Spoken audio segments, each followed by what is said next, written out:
Hola, ¿cómo están? Les damos la bienvenida a su programa Consultorio Fiscal, ahora con el tema de participación de los trabajadores en las utilidades de las empresas. Este es un programa que se grabó en el mes de febrero. Si hubo algún cambio a las disposiciones entre el 15 de febrero y la fecha en que se está transmitiendo, pues en todo caso haremos los comentarios o las precisiones correspondientes al pie de su pantalla. Vamos a tener, como siempre, independientemente de que es un programa grabado, vamos a tener como siempre 2 suscripciones gratuitas semestrales, digitales, a la revista Consultorio Fiscal que edita nuestra facultad, la Facultad de Contaduría y Administración. Para ganar una de estas suscripciones, usted tiene que estar atento al contenido de este programa porque en el transcurso del mismo haremos una pregunta y si usted responde correctamente, comunicándose a los medios de contacto que aparecen al pie de su pantalla, entonces pues va a obtener una de estas 2 suscripciones digitales semestrales a la revista Consultorio Fiscal. Entonces, manténgase atentos para que puedan responder correctamente a nuestra pregunta del día de hoy. Y como siempre, pues tenemos pues invitados de primer nivel. En esta ocasión, pues no es la excepción. Y les damos la bienvenida a este espacio que es su casa y que ya han estado aquí con nosotros y que les agradecemos nuevamente por estar en este espacio. Le damos la bienvenida al licenciado en Contaduría, certificado Luis Fernando Poblano Reyes. Luis Fernando, bienvenido. Muchas gracias, Susi. Gracias por la invitación. Él es licenciado en Contaduría, egresado de nuestra facultad, catedrático de la misma en las áreas de fiscal, auditoría y también es conferencista a nivel nacional de temas de fiscal, de auditoría y además de seguridad social. Entonces es experto en diversos temas, por lo cual agradecemos pues nuevamente su presencia, además de que es socio director de Poblano Reyes y compañía. Gracias por estar aquí nuevamente. Un gusto estar aquí. Y también está con nosotros el licenciado en Contaduría y especialista fiscal Miguel Ángel Suárez Amador. Miguel Ángel, bienvenido a esta tu casa. Muchas gracias, maestra. Él es catedrático de nuestra facultad en el área fiscal, es presidente de la Academia de Fiscal, de los profesores de la licenciatura en el área fiscal. También es coordinador de una de las secciones de nuestra revista, Consultorio Fiscal, y pues ejerce su profesión también en forma independiente como socio en distintas sociedades civiles. Y nuevamente muchas gracias por estar aquí. Pues si les parece, vamos a iniciar con el tema de la PTU, que estábamos hablando antes de entrar al aire y así como un tema muy dominado, y ya cuando empezamos a meternos en algunos temas que no son tan comunes, pues ya empezamos a tener diferencias de interpretación. Pero bueno, entonces lo que les preguntaría primero que nada es, dice participación de los trabajadores en las utilidades de las empresas. ¿Qué debemos entender por empresa para efectos del reparto de utilidades? Porque tenemos conceptos de empresa para efectos fiscales y la pregunta es, ¿sería el mismo concepto o qué pasaría en ese caso, Miguel Ángel? No, no es el mismo concepto. Ocurre algo muy curioso como lo que encontramos, por ejemplo, en temas de comercio exterior, porque habla también allá de mercancías, pero no todo lo que está dentro del comercio para efectos de esa ley es mercancía. Pero bueno, en el caso de empresa, para el concepto del reparto de utilidades a los trabajadores, pues es cualquier persona moral que realiza actividades y que genera utilidades y que tiene que compartirlas con los trabajadores en el porcentaje que establece la comisión que regula el porcentaje de la participación. Entonces, esto sí es importante aclararlo porque en persona materia moral fiscal o física, ¿no? puede ser persona moral o persona física, pero además de ello porque en materia fiscal tenemos una definición muy clara de lo que es empresa, que es aquella persona física o moral que realiza alguna actividad comercial, agrícola, ganadera, pesquera, silvícola o industrial. Esta definición no podemos llevárnoslas al ámbito laboral porque empresa para el ámbito laboral será cualquier persona física o moral que tenga trabajadores y que genere utilidades y que por supuesto no esté excluida del pago de la PTU. Así es.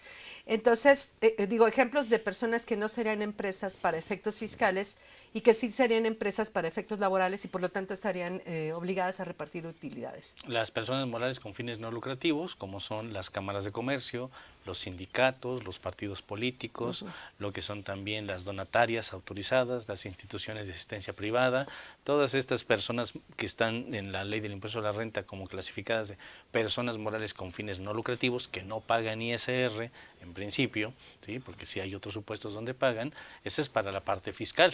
Sin embargo, para la parte de PTU, el tener trabajadores es lo que me obliga. O sea, soy patrón y tengo trabajadores, Tengo que la utilidades. obligación de repartir utilidades. Ya veremos si tengo base o no. Así Ese, es. ese es otro tema, ¿no? Por ejemplo, una Así es. sociedad civil también, ¿no? Una También, sociedad sí. civil que es civil, no es realiza actividades empresariales, Ujú. pues tiene que repartir utilidades a sus trabajadores. No está liberada, no porque no sea empresa para efectos fiscales, no podría repartir utilidades, ¿no? Así es, definitivamente sí tiene que repartir. Hay limitantes en la Ley Así Federal es, del que por Trabajo, por supuesto. supuesto, pero bueno, de entrada, en principio, Están sí obligadas. están obligados. Ya sí. después veremos si hay base, si no hay base, Si hay si hay límite. excepción, si no hay excepción, si hay límite, si no hay límite. Que esos son los otros temas que hay que ver con relación a la PTU, ¿no? Exactamente. Bueno, entonces decimos, ya vimos lo que es el concepto de empresa y bueno, el concepto de utilidad. ¿Cuál es la base para el reparto de las utilidades en materia de PTU, no? Bueno, fíjate que es muy interesante el concepto, porque dice participación en las utilidades, ¿sí? Y bueno, cuando la base que se utiliza dice la renta gravable para efectos de impuestos sobre la renta.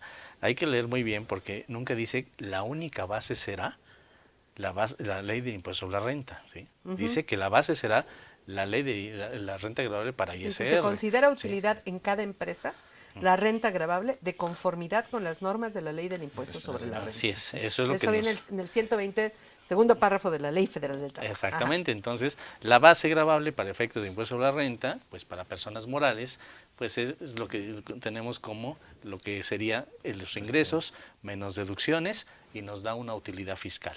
No juega a restar la PTU, no juega a restar las pérdidas fiscales de años anteriores. La misma Ley Federal del Trabajo dice que los trabajadores no participan de las pérdidas. Entonces es la utilidad fiscal, esa será mi base para efectos de la PTU. La diferencia de ingresos y deducciones, ¿no? Ingresos Porque sin sin deducción, restar la PTU pagada, sin restar ¿no? la PTU, aunque ahí también nos dice ingresos acumulables menos deducciones autorizadas menos los ingresos exentos que no se permite hacer deducibles de los trabajadores conforme al 28 fracción 30. Entonces los restamos y esa es mi utilidad fiscal para efectos de PTU en una persona personas moral. morales, del régimen, Del régimen general, o de ley. reciclo. ¿Sí? O reciclo, si es reciclo, sería la misma historia, nada más que son ingresos cobrados, menos deducciones efectivamente pagadas y también menos los exentos. ¿Sí? Incluso para las personas físicas, bueno, también aplicaría, ¿no? También aplicaría el mismo procedimiento. Entonces hay personas morales, régimen general de ley, reciclo sería la misma fórmula, igual a las sociedades cooperativas de producción que tributan en un régimen opcional, aunque las sociedades cooperativas de producción en teoría no deben tener trabajadores, deberían. solo por excepción, Exacto. ¿no? Así es. Solo porque necesiten contratar a alguien Para sustituir a un socio. para desarrollar una función que no, para la cual no están preparados los Así es. socios, ¿no? Por ejemplo, limpieza, ¿no? Por decirte algo, ¿no? Entonces, en ese caso, sería raro, pero podrían tener trabajadores y la misma fórmula para el reparto de utilidades, ¿no? Exactamente, En este caso. así es. Y para personas físicas, bueno, pues yo soy una persona física con actividades empresariales o profesionales, o soy un reciclo, o incluso si soy un RIF. Hay reglas particulares para cada uno de ellos. Si soy persona física con actividad empresarial, mis ingresos de la actividad empresarial efectivamente cobrados, menos mis deducciones autorizadas, y bueno, pues también le voy a poder restar la parte exenta que no es deducible. ¿Sí? Y para el Que, por ejemplo, en este caso, si le pagas al trabajador un aguinaldo o le pagas prima vacacional, hay una parte exenta para el trabajador. Así es. Y esa parte para el patrón, ese pedazo del aguinaldo, ese pedazo de la prima vacacional, por citar dos ejemplos, pero hay más, una parte no va a ser deducible. ¿Qué porcentajes son no deducibles? O el 53% o el 47% no deducible, dependiendo si mi proporción de prestaciones de un año a otro varió, Prestaciones disminuyó. adicionales al salario. Ajá. Así es, exactamente. Entonces, esa parte sí la vamos a poder disminuir. No se dedujo en la base del ISR porque es un gasto no deducible. Así es. Pero para la PTU sí se resta. Sí se permite disminuirlo. Es no están obligados a restarlo. Bueno, no sé si se permite. Ajá. Así es. Y para efectos de reciclo, que ahí fue algo Persona curioso, física, persona ajá. física, Ajá. porque el reciclo pues no tiene derecho a deducciones. Exacto. Para efectos de ISR, pero sí dieron el párrafo exclusivo para PTU. Ingresos cobrados menos deducciones autorizadas, ahí sí con comprobantes y todo ello, que reúne requisitos, y menos la parte exenta también del 28 fracción 30, la parte exenta de no deducible. Claro. Entonces, prácticamente los reciclos personas físicas tienen dos razones para tener comprobantes de sus erogaciones, de sus gastos. IVA, IVA. cuando estén obligados a ello, y Para para PTU. la base, para determinar la base de la PTU. Y Ajá. para no salirse del régimen, porque es un requisito Ah, indispensable para permanecer obtener el comprobante de la Aunque no erogación. me permitas deducirlo, sí tengo la obligación, dentro de sus obligaciones dice, tienes que obtener comprobantes, ¿sí? Emitir y recibir y obtener los comprobantes por todas las erogaciones. Claro. ¿Sí? Ay, perdón. Bueno, para los RIF, ¿qué pasa con los RIF? Algo muy curioso, porque los RIF todavía existen. Bueno, los sobrevivientes. Y RIF, muy buenos, ¿no? Porque para Sí. las operaciones con el público en general, pues la verdad es que es ventajoso estar Claro. en el Así RIF. es, exactamente. Ajá. Y para los RIF, su base gravable, ¿cuál es? La suma de las utilidades de los 6 bimestres. Los 6 bimestres donde yo tuve una utilidad, que ahí también es ingresos menos deducciones, me da una utilidad. Esa utilidad es la que yo voy a sumar para llegar a la base gravable para la PTU. Ahí lo curioso es, ¿y qué pasa si en un bimestre no tuve utilidad, sino que tuve exceso de deducciones? Ese exceso de deducciones no se netea contra las utilidades sumadas de los otros bimestres. Digo, si bien sí las puedo disminuir del siguiente bimestre, pero ¿qué pasa si me sobran deducciones? Voy a tener una base para PTU elevada porque no hay deducciones que no pude aplicar en los bimestres. Pero al final del día, pues esa es la regla de PTU para los RIF por el 10% y eso es lo que voy a tener que repartir. Así es. Y las personas morales con fines no lucrativos. Bueno, Te dije la más fácil. Lo más fácil. las personas morales con fines no lucrativos también son sujetos que están obligados a pagar PTU, pero por actividades que desarrollan diferentes a las del objeto no lucrativo que están desarrollando. Parto de una premisa. Yo realizo actividades que no llevan fines lucrativos y por lo tanto no genero utilidad. La ley del impuesto sobre la renta de alguna forma las libera de pagar el impuesto y por lo tanto tenemos un primer elemento, no tienen base de PTU. Si consideramos que el artículo 123 apartado A fracción novena de la Constitución señala que la base para la PTU es la renta gravable en el impuesto sobre la renta, una persona moral con fines no lucrativos, por ejemplo una donataria que vive de donativos, alguna escuela que vive de colegiaturas y que además es donataria, pues no va a generar por esas actividades una utilidad y por lo tanto no tendría base. Una base de ISR. Una base de ISR. Pero resulta que las personas que están en este título tercero pueden realizar actividades distintas a las del objeto social o aquellas actividades distintas a las que les otorgaron Pero la a ver, autorización. Ajá, aquí un alto. Entonces, conforme a la ley del ISR, estas son no contribuyentes del impuesto sobre la Correcto. renta, que es una regla que tiene sus excepciones, ¿no? Sí pagan ISR. Pueden ser contribuyentes en algunos casos. En algunos casos, cuando hacen compras no realizadas, indebidamente registradas, ingresos omitidos, préstamos a socios integrantes o gastos no Así deducibles, es. en ese caso pagan el 35% y dice que es como remanente distribuible ficticio, Aunque no se haya distribuido. aunque no se haya distribuido porque así lo inventó el Así legislador, es. ¿no? Luego tienes el caso que tú planteas de cuando realizan erogaciones, cuando obtienen ingresos distintos a los de la actividad por las que les otorgaron que ese es la para las autorización. donatarias autorizadas. Correcto. Hay que recordar que ellas cuando realizan actividades diferentes están obligadas a pagar el impuesto sobre la renta como si fueran contribuyentes del título 2. Es decir, tendrán ingresos, deducciones y sobre por esa una base... parte de su resultado, no por Exacto. todo. Y hay, de hecho, en el formato de declaración anual vienen dos secciones, Sí. lo que no paga y lo que y lo sí que paga con esta fórmula. Y con ¿no? sus excepciones, porque recordemos que la misma ley los libera de pagar el impuesto por ejemplo, cuotas de recuperación, renta de inmuebles. Que se consideran ingresos de la actividad. Correcto, y que se destinen a la actividad.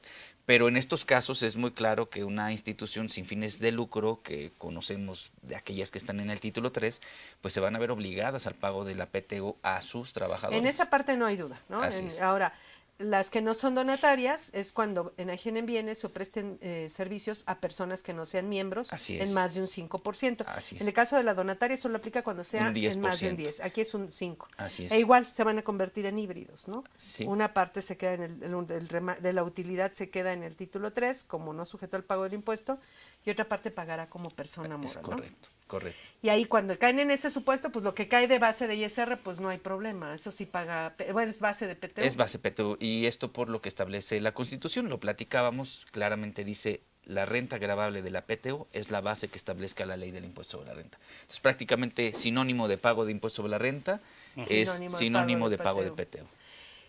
Y el otro tema de las de título 3 serían las que no sean donatarias o CIEFORES que cobren, que enajenen bienes, enajenen bienes, obtengan un premio o reciban intereses. Así es. Ahí también pagarán impuestos sobre la renta y tendrían base para la PTU. Es correcto. Pero entonces, mucho de del resultado que generan puede no estar sujeto al pago de la PTU, a pesar de que la Constitución y la Ley Federal del Trabajo sí las obliguen a pagar PTU. Sí, sí, tenemos que revisar cada caso particular porque también tenemos sujetos exentos o liberados de pagar PTU. En el caso de las Así es. instituciones... Las IAP, Ajá. instituciones, o las IAB, que son las instituciones de asistencia privada o instituciones de beneficencia privada. ¿Sí? Entonces, ellas claramente en la Ley Federal del Trabajo Ahí dice, sí no hay duda. no hay duda, estas van a estar liberadas de pagar la PTU, que estén constituidas bajo los términos de las IAP. Y sería por todas sus actividades. Por Sin todos, importar ahí lo es. que del resultado que obtengan, Exacto. no van, por el simple hecho de estar calificadas como tal, no van a pagar PTU. Ahí sí, aunque pagaran ISR por Sí, las sí, sí. actividades No, que no ahí son no de su importa. objeto, ahí sí no Sí, importa. se le liberó ahí a la persona en su totalidad. Exactamente. Hay que recordar que estas instituciones de asistencia privada se rigen por leyes locales, ¿no? O sea, por Así leyes es. de cada entidad federativa.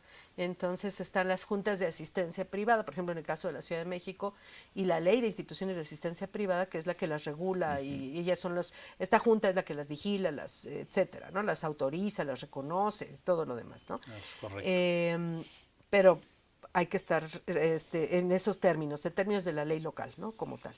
Bueno, ahora, entonces, las fechas para el pago de la PTU, ¿cuál es la fecha general? La fecha general se establece que es 60 días posteriores a la presentación de la declaración anual. No nos dice el 31 de marzo, entonces lo primero que tenemos que atender es cuándo presento mi declaración anual o cuándo es que estoy obligado a presentarla. Porque, por ejemplo, una sociedad con fines no lucrativos, el día de ayer fue su fecha límite para presentar su declaración anual, en donde probablemente tuvo que pagar un impuesto por actividades distintas. A partir de esa fecha tengo que contar 60 días para llegar al pago de esta PTO a los trabajadores. En el caso de personas morales, igualmente la fecha límite de la declaración es el 31 de marzo y contaríamos 60 días, pero desde que se presentó la declaración. Si el día de hoy, por ejemplo, 16 de febrero o un día... A ver, perdón, entonces con las del título tercero, las que presentaron ayer la declaración anual, 60 días serían, digamos, son al 15 de... Al 15 de abril, 16 de abril, más o menos. 15, 16 de abril, porque febrero nada más tiene 17 más Exacto. o menos, ¿no? Porque febrero nada más 16, tiene 17, 28 18 días. de abril, Ajá, ajá. más o menos. Entonces son esos 60 días. De repente ubicamos un plazo, no hay un plazo, una fecha específica, sino la ley claramente establece que son 60 días posteriores a aquella en la que se presentó o se debió haber presentado la declaración del ejercicio, porque pude haber no presentado la declaración anual en marzo y yo debo de contar los 60 días después del 31 de marzo, haya o no haya presentado mi declaración. ¿Y si la presenté anticipadamente? Cuento a partir de esa fecha los 60 días para el pago de la PTU. Entonces estaríamos hablando de que si la adelanté porque así me convenía y la presenté el 28 de febrero, entonces sería a más tardar en abril. Exacto, Ajá. 28 de abril, más o menos 28 de abril. Entonces, sí es muy importante porque no hay una fecha específica que señale la ley en la que se Pero tiene fíjate, que ahí presentar. volvemos al tema de los problemas que hemos tenido para la presentación de las declaraciones anuales y demás, que muchas veces, por ejemplo, si presentas la declaración anual que debiste haber presentado el 31 de marzo, la presentas el 28 de febrero siendo persona moral del régimen general, y pasa a pagar tu PTU dijimos en abril, ajá. Así es. Entonces tampoco te la va a reconocer para los pagos provisionales del ISR, Así es. porque resulta que la autoridad, si no es en mayo, no sabe Sí. de PTU. Ajá, en personas morales, ¿no? Y en personas físicas, pues sería junio, ¿no? Claro. Digo, es un gran error el que no nos permitan, en mi opinión, disminuir la PTU en cualquier fecha, porque como bien comentaba Luis, hay trabajadores que no van a cobrar PTU porque ya se fueron y tienen un año para poder reclamar el pago de PTU. Entonces, la PTU en ocasiones se paga durante todo el año porque los trabajadores pues acuden y tienen ese año para poderla cobrar. Creo que aquí el error del sistema es que no reconozca por sistema esa PTU que se paga en cada uno de los meses por razones diversas, ¿no? Sí, y el plazo de 60 días a partir de cuando yo presento la declaración anual o debía haber presentado mi declaración anual, pues es para todo tipo de contribuyente o todo tipo de patrón, personas morales y también como personas físicas. Si me voy a personas físicas, yo presento la declaración anual el 30 de abril a más tardar. Sí. Y de abril tengo que contar 31 días de mayo y 29 días de junio. Presento mi plazo máximo para pagar la PTU sería el 29 de junio. Y para los RIF hay una regla especial, porque para los RIF, curiosamente, pues no presentan declaración anual. Entonces, puede ejercerse la opción de puede presentar la ejercer anual, la ¿no? opción, exacto, pero si yo no presento la anual, pues no tendría yo Una fecha como una límite. fecha límite. Sin embargo, por regla de miscelánea, a ellos sí les dijeron claramente, tu fecha límite es 29 de junio, así tal cual lo dice la regla. Y también comentar que, ¿qué pasa si soy una persona moral? Damos por hecho de que todos cerramos el ejercicio el 31 de diciembre, pero si hice una fusión, una escisión o liquidé la empresa durante el ejercicio, vamos a poner un ejemplo, vamos a suponer que las empresas A y B se fusionan en noviembre. El 30 de noviembre es su cierre de ejercicio y desaparecen y se crea una empresa nueva. Entonces su ejercicio se cerró el 30 de noviembre. Tienen 3 Tu meses plazo para presentar. presentar la anual son 3 meses, Así es. diciembre, enero y febrero. La presento el 28 de febrero y tengo 60 días, que sería marzo, 31 días y 29 Claro. días de abril. Entonces mi plazo máximo es el 29 de abril. ¿Sí? Digo, el plazo genérico para la mayoría, decimos, pues mayo, pero no, tenemos que contar dependiendo de cuándo presentamos la Ahora, anual. bueno, ya que estamos en este tema de los pagos provisionales y la fecha de pago de la PTU, suponiendo que tú hayas presentado la PTU bueno, hayas presentado la anual en febrero y pagaste tu PTU de manera muy cumplida en abril, en la fecha límite dentro de los 60 días que marca la ley.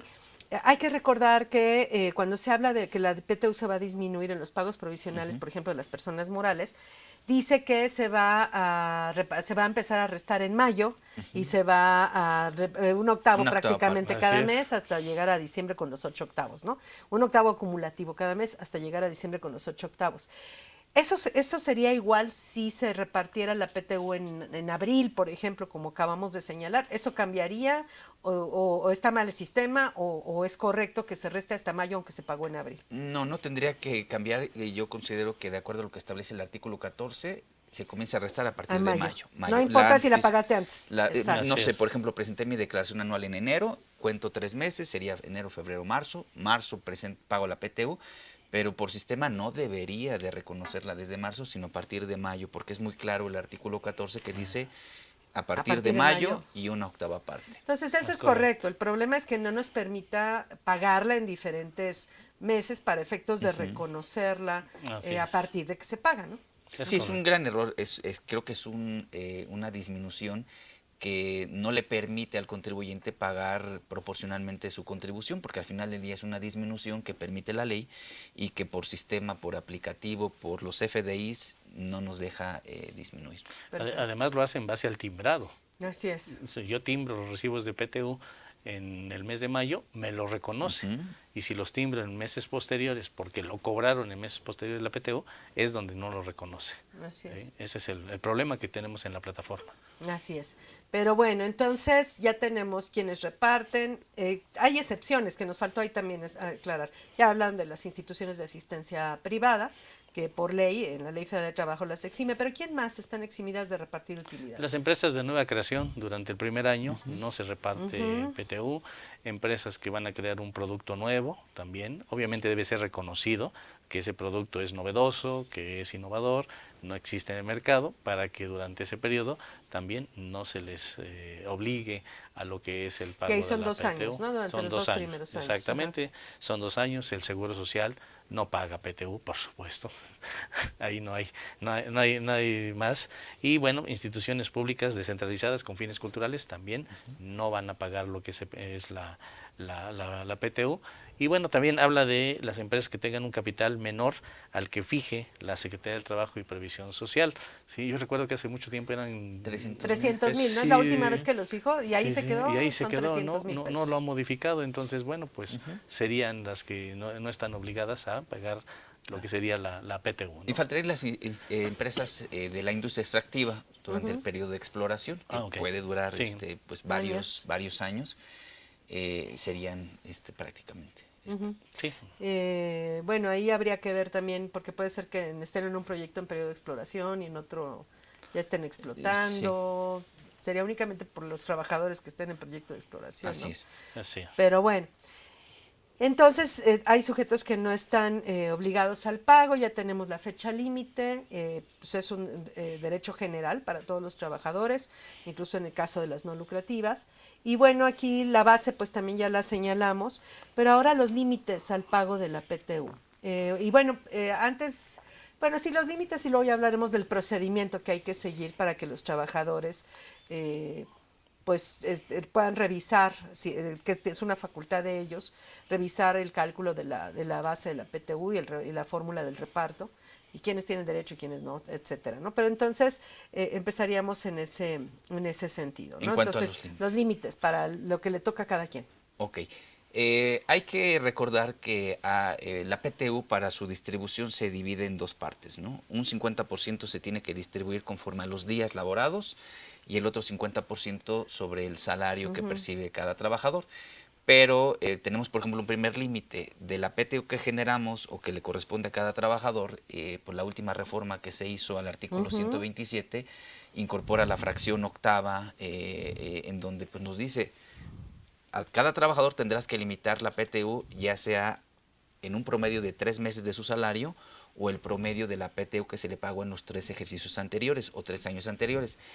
¿Cuál límite voy a aplicar? La que mayor beneficia al trabajador. Entonces, este es una de las modificaciones más recientes y que de alguna forma tendríamos que aplicar o que ya debíamos haber aplicado desde el año pasado para el pago de PTU. Hay sujetos, por ejemplo, no obligados a entregarles PTU, como son los administradores, los gerentes, los directores generales, que son, en términos del artículo 11 de la ley laboral, representantes de los trabajadores. Los trabajadores de confianza, por ejemplo, también ellos tienen derecho a la PTU, pero su monto se limita al salario de mayor rango que tenga un trabajador en ese momento. Entonces, son algunos de los límites que tenemos en el pago de PTU. Y también depende de cuál sea la fuente del ingreso del patrón, ¿no? En este caso, si se dedican al arrendamiento, Intereses. intereses, Servicios servicios personales, en ese caso, ¿cuál es el límite en ese supuesto? Bueno, ahí sería un salario, un mes de salario, el límite para si soy un patrón que tengo ingresos por intereses o por arrendamiento o por servicios personales, ahí se está topado a un mes de salario para pagarle la PTU al ¿Qué trabajador. entendería por servicio? Porque habla de los ingresos que derivan exclusivamente de su trabajo. Estaríamos hablando de solo profesionistas que tengan trabajadores o personas, por ejemplo, un mecánico, un carpintero que tenga trabajadores. ¿Aplicaría esto también? Lo que pasa es que estaríamos hablando de quien tiene ingresos por honorarios, ¿sí? Ajá, Por si exclusivamente de su trabajo. de su trabajo, y se entendería que son por honorarios. Cuando ya es por una actividad empresarial, ya estamos hablando de una empresa fiscalmente hablando, y pues ahí sí tendría que considerarse más de un mes de salario.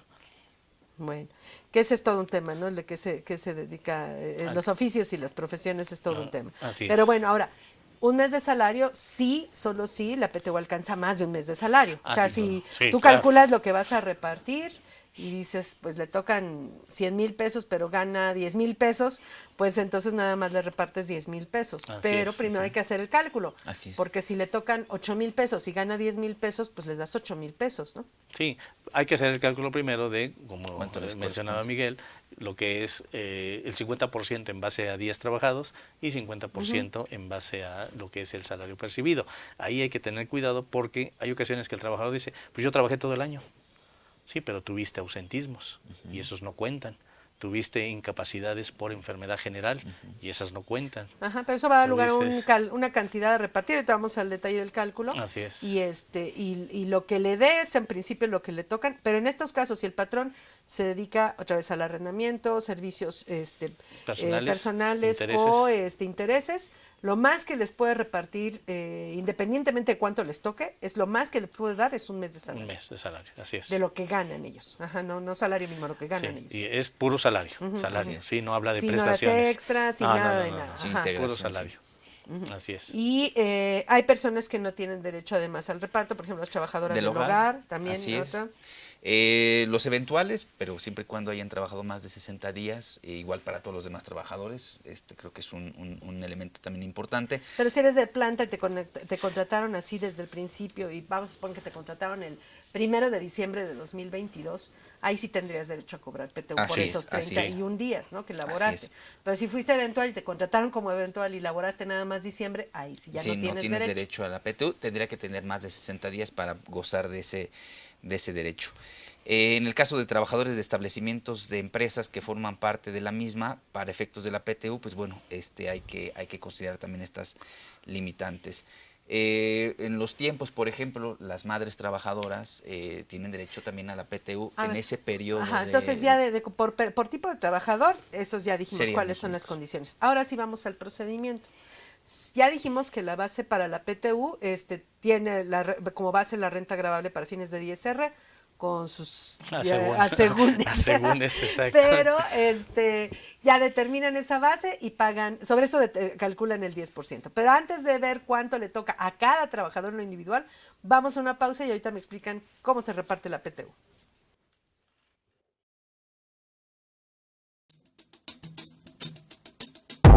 En sus distintas ediciones, la revista Consultorio Fiscal presenta interesantes artículos escritos por connotados especialistas que revisan y analizan temas de corte fiscal, jurídico, laboral y de prevención de lavado de dinero. Igualmente se presentan las principales disposiciones del Diario Oficial de la Federación. Suscripciones a través de la tienda electrónica publishing.fca.unam.mx o en la revista electrónica consultoriofiscal.unam.mx.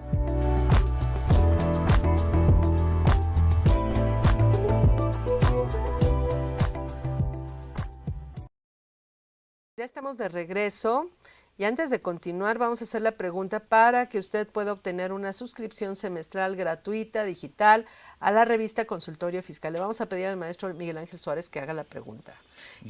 Bien, pues vamos a preguntar al auditorio cuál es el plazo y el fundamento que establece la Ley Federal del Trabajo para el reparto de las utilidades de las empresas. ¿Cuál es el plazo y su fundamento? De cualquier empresa. De cualquier empresa. La regla general. Exacto. El plazo es el mismo para cualquiera de las tipo de empresas de las que hemos hablado para el reparto.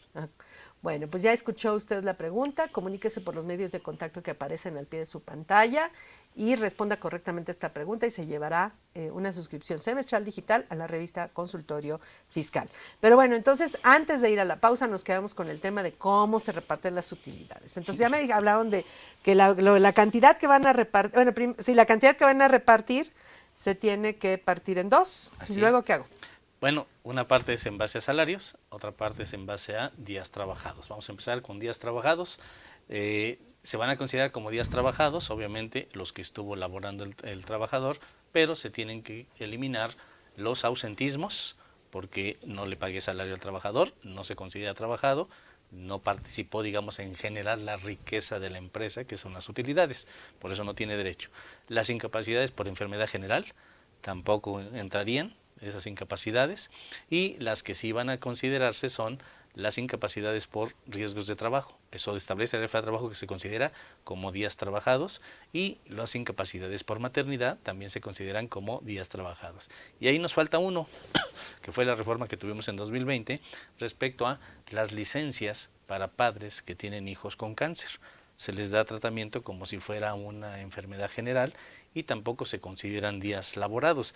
Híjole, yo ahí sí hablo con el patrón y le digo, oye patrón, pues mira, no estás viendo, sobre todo porque son muchos días los que le tocan de incapacidad, de licencia, ¿no? Sí, son cada mes le tienen que dar. Imaginemos un papá que tiene un hijo de menor de 16 años de edad, que es lo que dice la ley, se le hace un diagnóstico de cáncer, pues tiene que estar en tratamiento cada mes. Y cada mes le van a dar licencias para que el papá pueda cuidar al menor. Entonces, pues a lo mejor al año pues va a terminar, no sé, con 100, 200 días de incapacidad o de licencia, y eso se los tendría yo que restar para efectos de PTU. Yo digo, ahí por humanidad dices, pues considéreselos como trabajados. O dale no se los puedes dar ya como PTU porque estarías castigando a los otros trabajadores. Así Tendrías que darles como una especie de compensación. Una compensación, ¿no? exactamente, pero entonces incapacidades por riesgo de trabajo y maternidad se consideran trabajados, enfermedad general, ausentismos y las licencias para padres que tienen hijos con cáncer se consideran como días no trabajados. Y en base a esos días se le va a calcular ese 50% se va a distribuir entre los trabajadores. O sea, si trabajaste, si no faltaste, etcétera, Así es. vas a tener derecho. Pero si saliste de vacaciones, ¿eso te afecta? No, las vacaciones sí se consideran como días trabajados. Ajá, las vacaciones y ¿El descanso semanal? los del descanso semanal, porque luego dicen, quítale el descanso. No, espérame, no. No, El descanso y cada semanal caso que es uno ese escucha en día- materia laboral, qué día bueno. trabajado, exacto. Ajá. Y la parte de salarios, pues obviamente se toma el salario del trabajador, exclusivamente salario, no hay prestaciones. Ahora, si hay comisionistas, las comisiones es salario. ¿Sí? Así es. Ahí Así hay es. que considerarlo también esa parte. Esa parte. Y el tope que comentaba aquí Miguel es precisamente para los trabajadores de confianza. Los trabajadores de confianza se les está topado su salario respecto al trabajador sindicalizado de planta Mayor de alto más nivel. alto rango, que sea Bueno, a ver, ese salario. permítame hacer un alto en el camino antes de pasar a la base de salarios. Pero entonces, con base en los días trabajados. Ujú.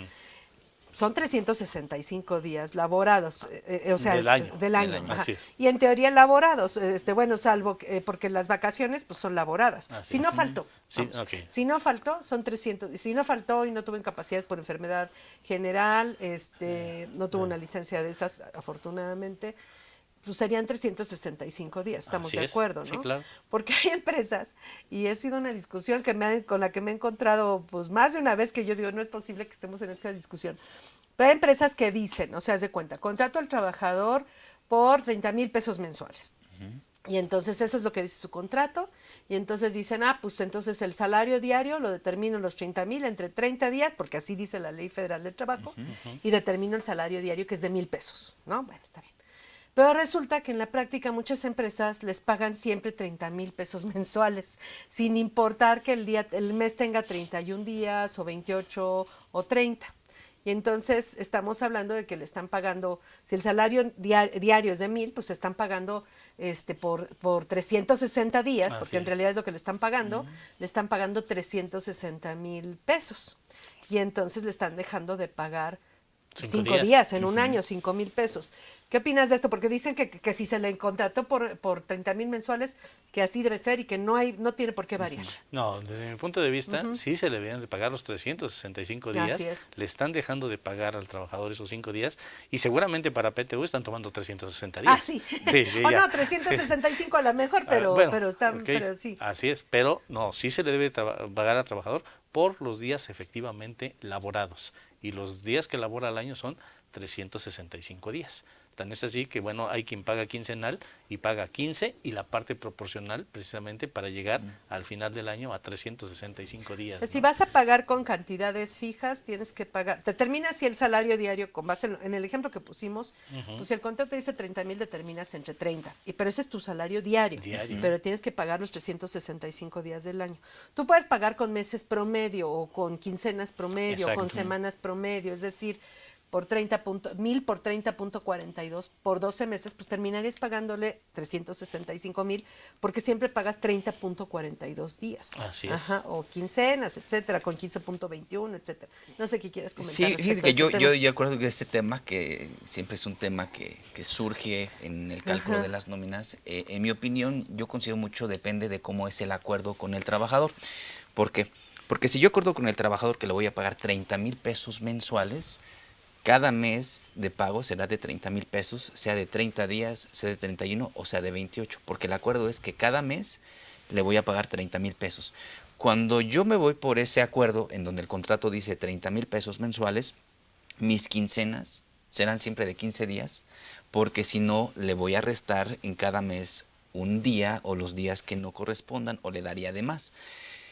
Pero es distinto, por ejemplo, a cuando yo establezco o fijo el salario del trabajador por día, porque hay contratos laborales en donde se dice el trabajador ganará 1,000 pesos diarios. Cuando yo determino esa forma de pagarle el salario al trabajador, invariablemente serán 365 días en el año y las quincenas serán de 15, unas, otras serán de 14, quizá por febrero, 16, o de 16 por el día. Pero yo considero que mucho tiene que ver cómo es que se fijó el salario del trabajador. ¿Puedo fijar el salario por año?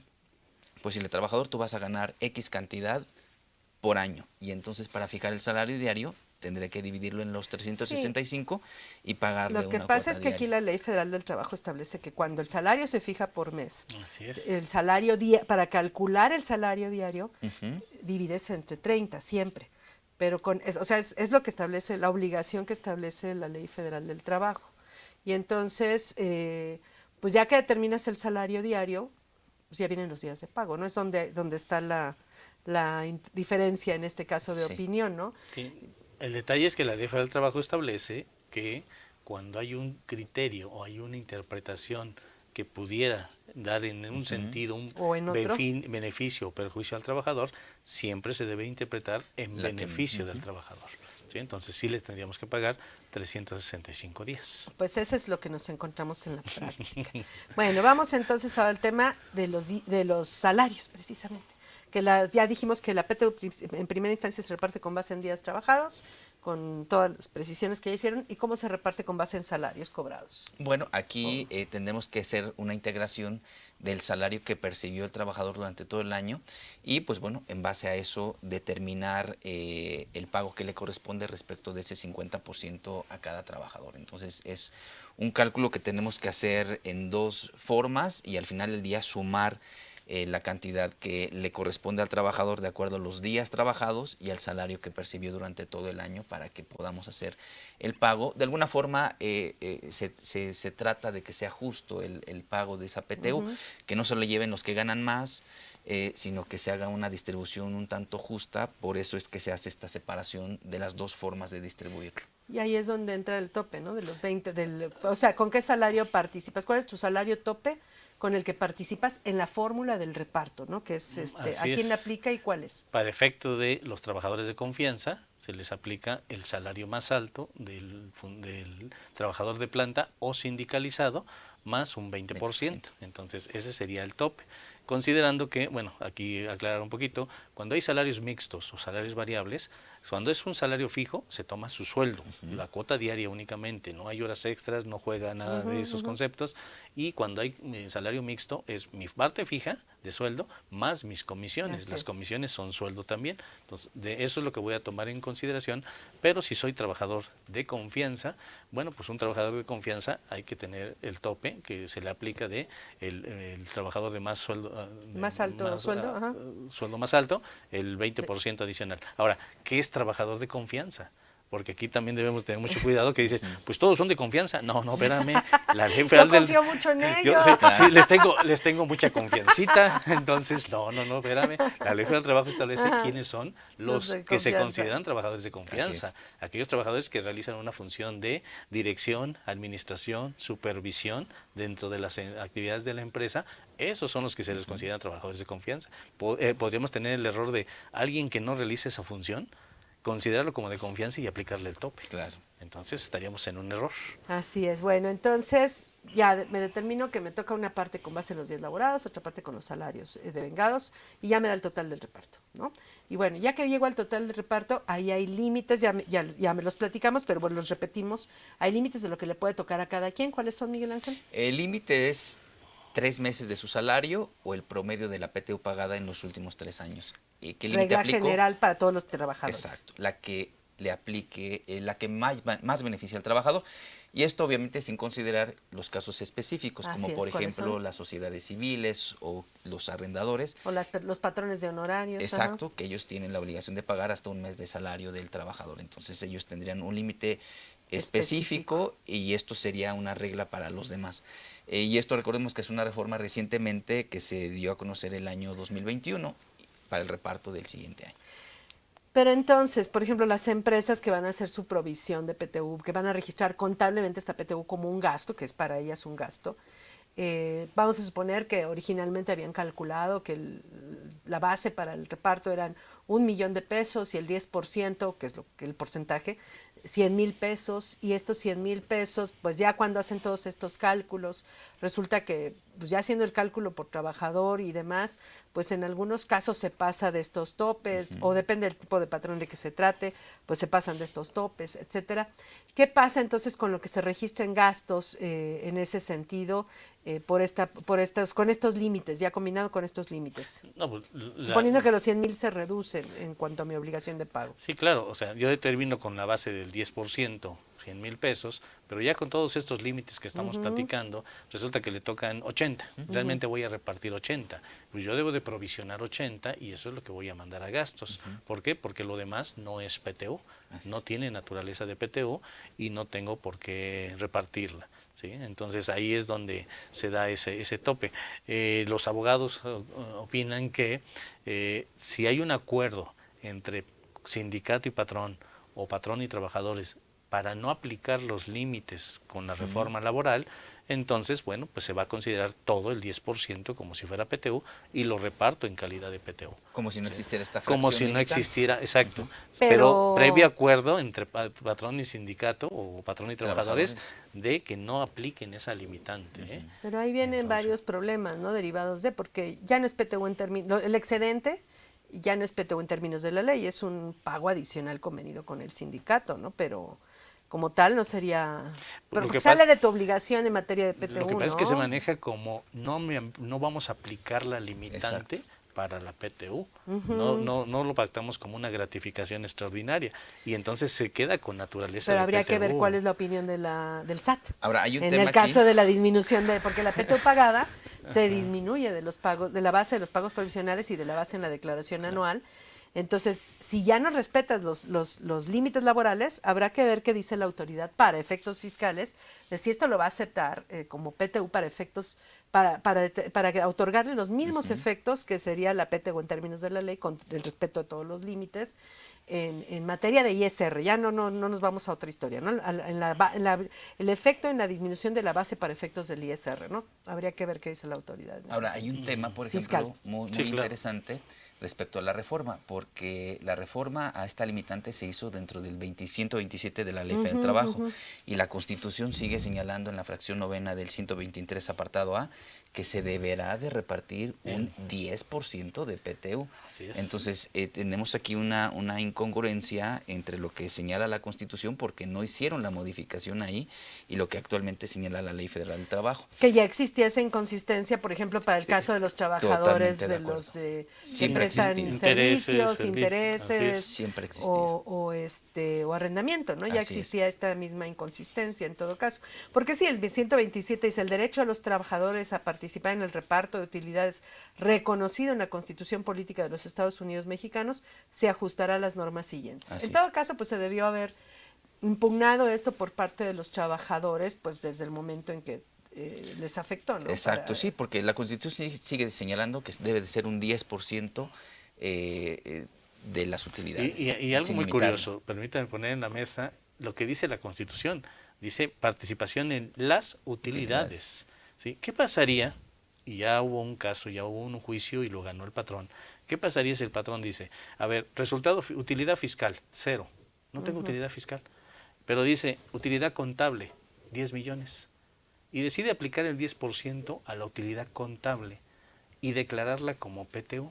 Repartirla como PTU en base a todos los lineamientos y darle naturaleza de PTU. ¿Es PTU o no es PTU? Y ya hubo un caso en donde... ¿Pero qué dijeron? No nos dejes a medias. No, ¿verdad? El próximo, ¿Cuál fue la- el próximo, El próximo programa, el no. próximo programa, Les ¿no? doy la Ganó el patrón la desenlace, ajá. resolución. No es una jurisprudencia, es una tesis aislada. Vuelves Y- al tema de cómo se pusieron de acuerdo los trabajadores y el No, patrón. lo que pasa es que ahí, y la interpretación final es de esa tesis, que la Constitución dice que los trabajadores participan en las, y habla de Utilidades. plural, las Ajá. utilidades de la empresa. Y ahí la sentencia dice, y debido a que en una empresa hay distintos tipos de utilidades, la fiscal, La la contable. contable, y la contable hay la utilidad bruta, la utilidad de operación, que si la utilidad neta. Entonces ahí se resuelve diciendo, es válido que si el patrón en una de sus utilidades no hay base, pueda tomar otra base y hacer el reparto. Y le dio naturaleza de PTU. Porque además falló en favor de los trabajadores, Claro. que era el patrón estaba de acuerdo. Lo más seguro es que siempre se va a Ajá. dar esa resolución. Claro. Sí, sí, y esto sí. fue para efectos de que el Seguro Social quería que eso fuera una gratificación. Porque no se hizo el cálculo de la PTU Porque nos integró. en base a, porque no lo integró el patrón, Claro. no lo hizo en base a la utilidad fiscal, Ajá. sino a la utilidad contable. Ahí está. Entonces, la Constitución va más allá precisamente de lo que puede decir la Ley Federal del Trabajo, definitivamente. Siempre podrás impugnar, pero Sí, claro. digo, por ejemplo, en este caso de los topes que pusieron, la base para la PTU también podrías impugnarla, porque Claro. la ley del ISR dice que es la renta gravable para fines del ISR, y resulta que no es la renta gravable porque a la renta gravable todavía le restas los ingresos, las partes no deducibles de los ingresos exentos de los trabajadores. Entonces la base del ISR es más alta para el cálculo del ISR que lo que es la base para el reparto de utilidades de los trabajadores, porque ahí sí se restó una partida que no se restó en la base del ISR. Entonces también los trabajadores podrían impugnar eso, ¿no? O sea, de que hay materia, ¿no? De hecho, esta limitante que se incorporó en el 2021 era muy clara. La Constitución dice, se reparta un 10%. Oye, pero con esta limitante queda una PTU de ese 10 que no se reparte entre los que podríamos tener derecho. Pero yo no conozco de trabajadores que hayan impugnado, pero yo creo que en un tema de constitucionalidad podría haber sido válido, ¿no? Por supuesto. Pero además la Constitución dice que será la renta gravable. ¿Dónde dice? Únicamente será la renta gravable, no lo dice. Y eso es lo que se da como resolución en esa tesis, que dice, nunca dice que sea la única. La única. Dice, será la renta gravable. Pues sí. Que se entiende por utilidad la renta gravable para fines del ISR. Pero no habla que sea la única, y por eso ganaron en ese juicio. Perfecto, bueno, ya entonces se determina lo que le toca al trabajador, con todas estas precisiones que ustedes acaban de hacer y estas pues decisiones que tendrá que tomar en su caso el patrón y los trabajadores y demás. Pero bueno, el patrón determina una cantidad a repartir y los trabajadores tienen derecho a verificar que esa cantidad sea correcta. ¿Cuál es el procedimiento que se sigue en ese sentido? Bueno, ahí empiezan los plazos en donde una vez que yo ya tengo la declaración anual, tengo 31 de marzo, 31 de marzo, vamos a suponer, que todo el mundo la presentamos el 31 de marzo. No creo que antes. De ahí tengo 10 días para entregarle a los trabajadores copia de la declaración o a la comisión. Aquí hay algo muy importante. En materia laboral hay que integrar la comisión mixta para el reparto de la PTU, integrada por representantes del patrón y de los trabajadores. Y esa comisión es la que va a revisar la declaración y se tendrán los anexos de la declaración dentro de los 30 días siguientes para que los trabajadores lo puedan revisar. Pero hay que entregarle al trabajador, a la comisión, toda la declaración completa, es toda ¿no? la declaración completa junto con los anexos para que ellos revisen y en todo caso puedan hacer las aclaraciones o impugnar o presentar su inconformidad, donde se presenta ante la Secretaría de Hacienda. Ante la Secretaría de Hacienda y pues, las impugnaciones que reciba Hacienda, pues va a ser una visita domiciliaria. Forzosamente. Obligatorio. Hacienda va a revisar a lo que sería. O sea, está obligada a hacerlo, porque eso fue una de las reformas laborales pues, relativamente recientes, ¿no? Así es. Si hay inconformidad de los trabajadores, se presenta en Hacienda, Hacienda tiene que revisar la declaración y la base gravable. Si hay diferencias, el patrón, una vez que se le notifican las diferencias, tiene que pagar la PTU dentro de los 30 días siguientes a cuando se da esas diferencias. Pero también hay ocasiones... Después de la visita del SAT. Sí, cuando el SAT ya concluye y dice, sí te faltó pagar PTU, se presenta la complementaria, tienes 30 días para pagar la diferencia. Ahora, ¿qué pasaría si resulta que los trabajadores no se inconforman, pero llega una visita de Hacienda? Me tocó la suerte de que me llegó Hacienda a revisar la base de PTU y hay diferencias, tiene 60 días el patrón para poder pagar esas diferencias de PTU. Sí, incluso estas diferencias pueden llegar incluso cuando no se revisa la PTU, no sé, una visita domiciliaria, una revisión de gabinete. La autoridad fiscal notifica de la orden de visita al contribuyente, pero también da vista a los trabajadores por si hay alguna diferencia en la utilidad que se determine por la revisión que está haciendo la autoridad en esa práctica. Entonces también es importante que puede derivar después de una revisión de auditoría una diferencia en el pago de PTU en favor de los trabajadores. Así es. Entonces, por eso siempre nuestra queja de que no siempre puede haber PTU pagada en mayo, ¿no? Correcto. Pero bueno, entonces, en este caso, pues hay que tener cuidado de pagar bien la PTU porque, digo, si los trabajadores se ponen duros y listos, el problema va a ser que la empresa, que a lo mejor no tenía por qué tener una visita domiciliaria del SAT, la va a tener, ¿no? Así es, sí. Obviamente hay que cumplir con los plazos, con las formas, para que los trabajadores revisen, porque se tiene que hacer el proyecto de reparto El del reparto PTU, de utilidades, y ese ajá. proyecto lo tendrán que revisar los trabajadores. A lo mejor hay un trabajador que dice, no, espérame, yo no tuve incapacidades, ¿por qué me está restando incapacidades? Es que me Faltas. equivoqué, yo no tuve O ausentismos. fue otra incapacidad, fue de riesgo de trabajo y te la tomé como enfermedad general. Exactamente, entonces se permiten las aclaraciones de los trabajadores a la comisión mixta, se hacen las correcciones y ya que está aprobado el proyecto, se hace el reparto de la PTU. Y obviamente, una vez que ya se... ¿no? Y ahí entramos al tema del cálculo del impuesto. ¿Cómo se calcula? Bueno, el trabajador paga impuestos sobre la PTU. Sí tiene que pagar, pero hay que recordar que el artículo 93 de la Ley del Impuesto sobre la Renta va a liberar del pago del impuesto hasta por un equivalente de 15 UMAS por año por trabajador en el pago de PTU. Que debieron ser salarios mínimos, ¿no? Pues es remunerativo del trabajador, y digo, el trabajador tiene un salario mínimo, etcétera, pero bueno, UMAS, está bien, pero sí es muy discutible. Pero ahora, bueno. en estricto sentido, tendremos que aplicar la tarifa del artículo 96 sobre el ingreso mensual que reciba el trabajador. Sin embargo, si Más nosotros... la PTU grabada. Más la PTU grabada y cualquier otra prestación que reciba en ese momento el trabajador en el mes. Ahora, resulta que la PTU es una prestación, más bien es un derecho constitucional que se genera durante todo un año, ¿no? Un año de trabajo del trabajador y que lo recibe en mayo, por ejemplo. Entonces, puede resultar un tanto injusto el pago del impuesto porque en un mes va a pagar lo que generó en un año. Y por eso tenemos una mecánica especial dentro Con la del tarifa artículo. de un mes va a calcular impuesto de lo que devengo Un en ingreso un año, que ¿no? devengo en un año. Entonces, por esa razón tenemos un cálculo especial dentro del artículo 174 del reglamento de la ley, en donde, a grosso modo, lo que vamos a hacer es determinar una tasa efectiva de ingresos mensuales, y esa tasa efectiva de ingresos mensuales, incluyendo en este caso la PTU mensualizada, la vamos a multiplicar por la PTU grabada, una vez que quitamos la parte exenta, y eso es lo que le vamos a retener al trabajador. El beneficio de aplicar este artículo del reglamento pues va a depender mucho del monto de la PTU que se esté pagando al trabajador, pero creo y considero que en estricto sentido y para beneficiar al trabajador tenemos que aplicar esta mecánica. Es lo ideal. Así ¿Algo que quieras agregar al procedimiento de cálculo del ISR? Bueno, sí, efectivamente se restan 15 UMAS para el exento y es muy recomendable aplicar este reglamento, el procedimiento, para retenerle menos impuesto al trabajador, retener lo justo. Así es. En sí es lo justo, porque si le aplico directo la tarifa mensual, le voy a retener más impuestos sobre la renta. ¿Sí? Así es. Y es muy importante timbrarlo. Cuando lo timbremos, hay que utilizar el código correspondiente a lo que es la PTU, porque de lo contrario, aunque lo timbremos y no le ponemos el código de PTU, el SAT no va a detectar que pagué PTU y de por sí no lo sube a la declaración de provisionales. Pues si lo timbro con errores, pues menos lo va a subir. Así Si es. le puse un código incorrecto. Así es. Ahora, entonces, bueno, hay que timbrar correctamente, hay que retener y enterar el impuesto, y pues para poder restar esta PTU pagada en ese caso. ¿Alguna recomendación que hagan respecto al timbrado del CFDI? Pues no, yo creo que nada más sería eso, ¿no? Y bueno, salvo su mejor opinión, la PTU no es una deducción autorizada, es una disminución que se hace en el cálculo del impuesto del ejercicio.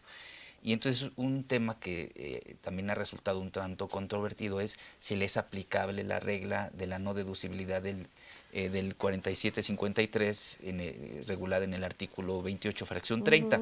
Considero que no es una deducción autorizada, no se le debe de aplicar para que pues tengan mucho cuidado en la determinación del impuesto anual, sobre todo ahorita en estas declaraciones. Sí, porque además anuales. ya es no deducible, la PTU no es deducible, Sí, es un gasto no deducible al 100%, no parcialmente, no es deducible al 100%, y tampoco puede ser no deducible más del 100% del gasto, entonces no entra este juego, y creo que en la declaración anual que quedó bien manejado en el formato de declaración anual. Un trabajador que laboró en la empresa, que ya no está en la empresa, que le avisan sus compañeros, oye, que hubo utilidades, ven a cobrar, y pues está trabajando en otro lugar y no le dan permiso de salir temprano, no tiene vacaciones, etcétera, y le cuesta trabajo llegar a cobrar su PTU. ¿Cuánto tiempo tiene para cobrar esa PTU? Bueno, el plazo de prescripción para la PTU en la Ley Federal del Trabajo se establecen estos plazos. Artículo 516 nos dice que un año. El ¿Cómo plazo se cuenta de un el año? ¿Cómo se cuenta el año? A partir de la fecha en que se vence el del plazo. Del día siguiente, ¿no? Del día siguiente, es decir, si es persona moral, la anual la presentamos el 31 de marzo, contamos los 60 días, me toca lo que sería el 30 de mayo, ese día es el último para pagar la PTU. A partir del 31 de mayo empiezo a contar un año, El año. para que si en ese año no viene el trabajador a cobrar, pues entonces prescribe y ya no tiene derecho a Entonces cobrar la ese año PTU. empieza a contar del 31 de mayo, vamos a suponer, la PTU de 2022, que debe pagar a más tardar el 30 de mayo de 2023 en un patrón persona moral. Y llega del régimen general de ley o reciclo. Entonces ya llega, la fecha límite es 30 de mayo. El trabajador que no ha podido ir a cobrar su PTU tiene del 31 de mayo de 2023 al 30 de mayo de 2024 para cobrar su PTU. Todavía el 30 de mayo de 2024 puede llegar corriendo a cobrar su PTU del 2022. Entonces, si no llega ese día, pues ya la perdió. Y si llega ese día, la puede cobrar. Todavía, pero, hay un pero. Los plazos de prescripción en materia laboral van a empezar a correr siempre y cuando el patrón cumplió con las obligaciones laborales. Tuvo que haber integrado la comisión mixta, el proyecto de PTU, y la comisión tuvo que haber determinado de qué forma se le iba a informar a los trabajadores, se les iba a comunicar para que vinieran a cobrar la PTU aquellos que ya no laboran en la empresa. Entonces, si acordaron, vamos a hacer una publicación en el periódico a nivel nacional y le informamos para que vengan, y yo cumplí con todos esos lineamientos, sí empieza a correr el plazo de prescripción. Si yo no cumplí con todo ello, no corre el plazo de prescripción. Es Y como el pero tema de bueno. vacaciones. Sí, Si pero- no le entrego la constancia anual de antigüedad al trabajador, tampoco corre. no corre prescripción y Exacto. puede Para las cobrar. vacaciones.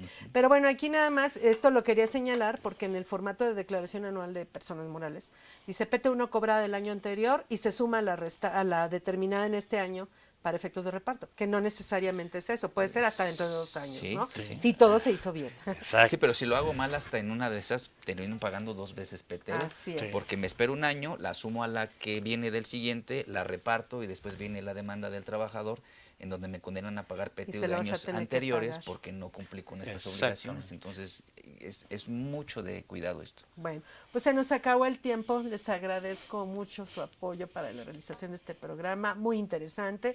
Un tema aparentemente sencillo, ya vimos que no. No lo es. Pues muchas gracias. Muchas gracias. Y recuerden que tenemos una cita la próxima semana donde hablaremos de la razón de negocios. Va a ser una serie dedicada a este tema. Muchas gracias. Aquí tenemos una cita.